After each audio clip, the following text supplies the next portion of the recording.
She pulled her coat tighter against the November wind as we stepped out of the cozy Italian restaurant where we'd just celebrated our 3rd anniversary. My girlfriend, Claire, had been glowing all evening, laughing at my stupid jokes, squeezing my hand under the table, posting a quick photo of our desserts with the caption, "Best date night ever." I remember feeling like everything was finally clicking into place. We'd survived the long-distance phase early on, the arguments about money when she switched jobs, even the rough patch last winter when her mom got sick.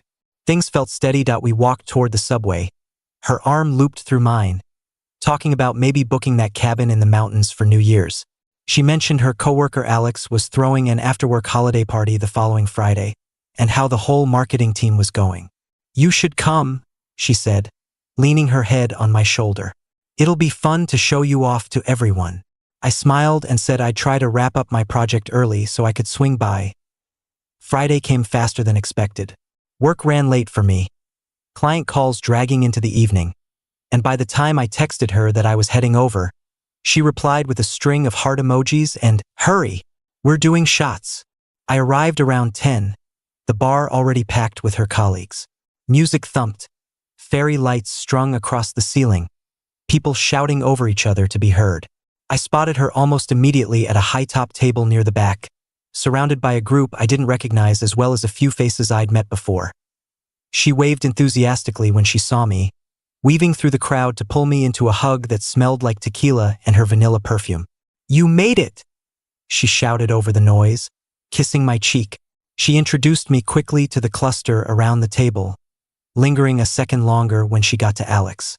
Tall guy, easy smile, the kind of effortless charisma that makes strangers laugh within minutes. "This is Alex," she said, her hand resting lightly on his forearm. "He's the one who planned all this." He shook my hand firmly, said something welcoming I couldn't quite catch, and offered to grab me a drink. The night unfolded normally at first. I chatted with a couple of her teammates I'd met at previous company events, nursed a beer while she bounced between conversations, clearly in her element. Every so often she'd circle back to me, slipping an arm around my waist, whispering something silly in my ear. But as the hours wore on and the drinks kept flowing, I noticed the distance growing, not physical exactly, but something subtler. She'd laugh at Alex's stories a beat longer, lean in when he spoke, touch his sleeve when making a point that I told myself it was nothing. Office friends. Holiday cheer. Everyone was loose. Around midnight, I felt the long week catching up. Eyes heavy, voice hoarse from shouting over the music. I found her by the bar, waiting for another round. "Hey," I said, touching her elbow gently. "I'm gonna head home soon. Early call tomorrow. You staying much longer?" She turned, cheeks flushed, eyes bright. "Already?" She pouted playfully. "We're just getting to the good part. Alex says there's an after-party at his place. Rooftop, fire pit, the works." She gestured vaguely toward the group. "Come with us." I glanced at the clock on my phone. "I really can't. I've got that presentation at 9. I paused, keeping my tone light. "You going?" She shrugged, smiling. "Probably. Everyone else is. I'll Uber home later, promise." She kissed me quickly. "Text me when you get in safe."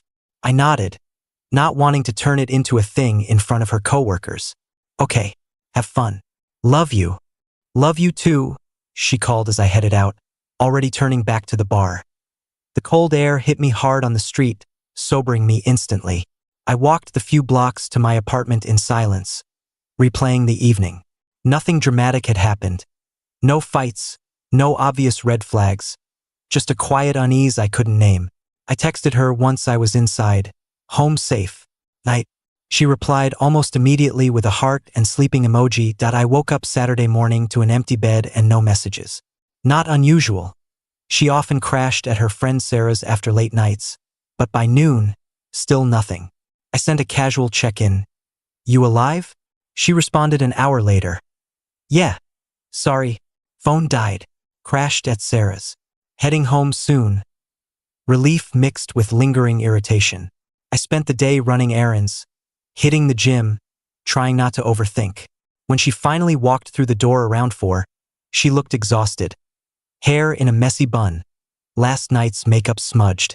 She dropped her bag, kicked off her shoes, and flopped onto the couch beside me. "Rough night?" I asked, half teasing. She groaned dramatically. "You have no idea. Too many espresso martinis." She leaned over to kiss my cheek.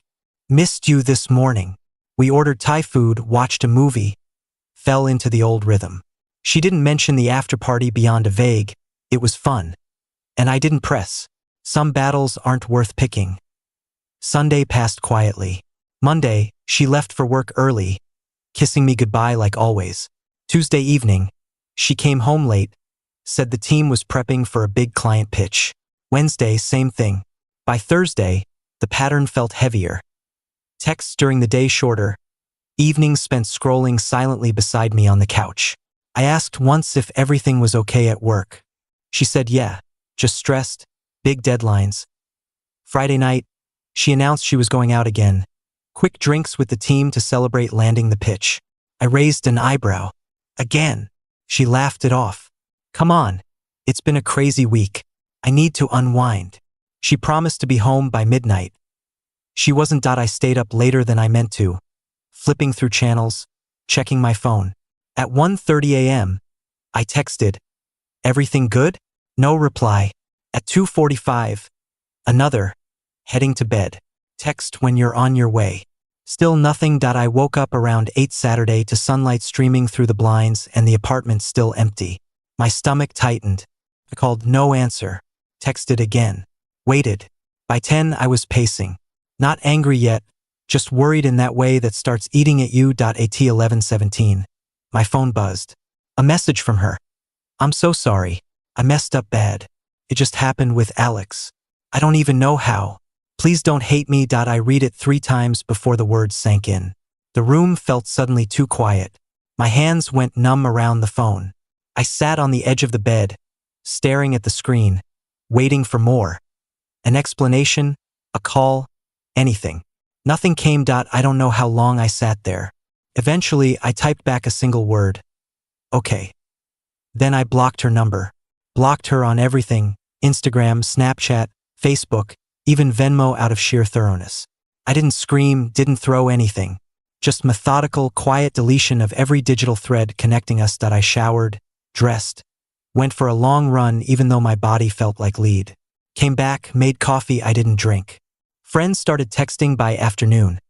Sarah first. "Have you heard from Claire? I heard something happened." Then Mike from her team. "Dude, I'm sorry. Alex is an asshole." I replied to each with short thanks, no details. Didn't ask questions. Didn't need to. Word spread quickly in our overlapping circles. Apparently, she'd gone home with Alex after the bar, spent the night, woke up regretting everything. Told Sarah everything in a tearful call Saturday morning. Sarah told someone else. By Sunday, most mutual friends knew that I spent the weekend alone, cleaning the apartment top to bottom, deleting photos one by one. Vacations in Maine, her birthday surprise, stupid selfies from concerts. Not out of spite, just because looking at them hurt in a way I didn't want to carry anymore. Monday, I went to work early, stayed late. Tuesday, same. The routine became armor. Friends checked in constantly at first, invites to grab drinks, offers to come over. I accepted a few, declined most. Needed space more than company. About 2 weeks later, Claire and Alex became official, at least online. She posted a photo of them at a holiday market. His arm around her, both smiling wide, captioned something about unexpected joy. Mutual friends sent screenshots with apologies. I looked once, felt the stab, then kept scrolling. They showed up together at group events I skipped. Brunch spots we used to love. Posts popped up in my feed before I muted her accounts entirely. She looked happy in pictures, laughing, glowing, the way she used to look with me. I didn't react, didn't comment, didn't message anyone asking for updates. Just kept moving, work promotions, new gym routine, weekend hikes with guys from my office. Slowly, the ache dulled from sharp to background noise. Christmas came and went. I spent it with my family upstate, no drama, no questions about her. Came home refreshed. January brought snow and longer nights. I started seeing someone casually, coffee dates, nothing serious. Felt good to remember I could still connect with people. Then, mid-February, things shifted. First, Alex's stories went quiet. Then couple photos disappeared from both their profiles. Friends started dropping hints without prompting. Heard Alex has been seeing someone else. Claire's been really down lately. I didn't ask for details. Didn't need to feed the curiosity. By early March, the full picture emerged through fragments. Apparently, Alex had been texting another coworker the whole time. Someone newer, younger, shinier. Claire found out when the girl posted something careless. Confrontation happened publicly, at a team happy hour, no less. Raised voices, tears, Alex brushing it off with a laugh. Someone recorded part of it. Clips circulated in private chats before disappearing. Friends forwarded it with reluctant apologies. I watched once. She looked devastated, voice cracking as she asked why he bothered making it official if he never meant it. He shrugged, said it just happened with the other girl too. I didn't feel triumph.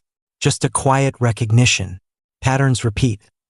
Her posts turned introspective after that, quotes about growth, self-love, learning from mistakes. A few clearly aimed at me. Silence speaks louder than words sometimes. Wish I could go back and choose differently. I never engaged. Then the indirect messages began. Mutual friends relaying, "She's really sorry. She knows she hurt you badly. Wants to apologize in person if you'll let her." I responded the same each time. "I'm good. Wish her well." Spring arrived. I ran a half marathon I'd signed up for on a whim. Work sent me to a conference in Austin, new city, new faces, good distraction. Came home feeling lighter than I had in months. One warm May evening. There was a rooftop birthday party for our friend Jess, someone we'd both known since college. I almost skipped, but Jess texted personally, "Would mean a lot if you came." I went. Claire was there. She looked smaller somehow, hair shorter, makeup minimal, eyes scanning the crowd nervously. When she spotted me, she froze mid-conversation. I nodded politely, then turned back to Jess. Spent the night catching up with people I hadn't seen in ages, laughing genuinely for the first time in a while. Near the end of the night, she approached while I was grabbing a water from the cooler. "Hi," she said softly. "Hi," I replied, keeping my tone neutral. She shifted weight between her feet. "Can we talk for a minute?" I considered, then nodded toward a quieter corner of the rooftop. We stood by the railing, city lights sprawling below. She took a shaky breath. "I know I don't deserve this chance, but I need to say I'm sorry. What I did to you was awful. I threw away something real for nothing. I was selfish and stupid, and I hate that I hurt you." I listened, hands in my pockets, wind cool against my face. "I've spent months hating myself for it," she continued, voice cracking. Seeing how easily I believed his attention meant something. Realizing too late what I lost. I nodded slowly. "I appreciate the apology." Her eyes searched mine, hopeful. "Does that mean maybe we could get coffee sometime? Talk more?" I looked out over the skyline for a long moment. "I don't think so, Claire. I've made peace with how things ended. I don't need to reopen it." Tears welled up. "I understand. I miss you. Miss us." I met her gaze steadily. "I don't. Not anymore." The words weren't cruel, just honest. She flinched slightly, wiped her eyes quickly. "I really am sorry," she whispered one last time. "I know," I said. "Take care of yourself." I walked away then, found Jess to say goodbye, headed home alone but not lonely. The next morning, I woke to sunlight and quiet and the clearest sense of forward motion I'd felt in a year. No anger left. No lingering what-ifs. Just the simple truth that some doors close for good reasons. She'd chosen a fleeting spark over something steady. And when that spark burned out exactly as expected, she'd learned the cost.